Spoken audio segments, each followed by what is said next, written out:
চামটা ব্যাপারীপাড়া এলাকায় ভুট্টা ক্ষেতের জল দিতে গিয়ে বিদ্যুতের শক লেগে মর্মান্তিকভাবে মৃত্যু হলো এক ব্যক্তির। মৃত ব্যক্তির নাম মজিবুর রহমান, বয়স 84 বছর। জানা যায়, নাককাটি গাছ জিপির চামটা ব্যাপারীপাড়া এলাকার বাসিন্দা মজিবুর রহমান। তিনি তার অল্প পরিমাণ চাষযোগ্য জমিতে চাষাবাদ করে সংসার চালান। বাড়ি থেকে অল্প কিছুটা দূরে রায়ডাক নদীর পাড়ের জমিতে সোমবার বিদ্যুৎ চালিত মোটর লাগিয়ে ভুট্টা খেতে জল দিচ্ছিলেন। বাড়িতে খেতে যেতেও পারেননি।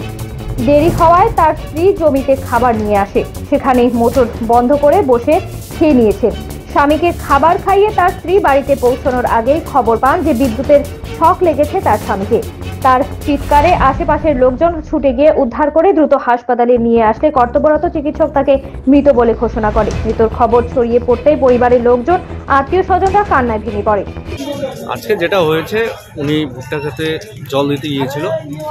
জল দিতে গিয়ে সেখানে কোনোভাবে তার একটা জলে পড়ে গেছিল। সেখানেই ইলেকট্রিক শক হয়ে গেছে।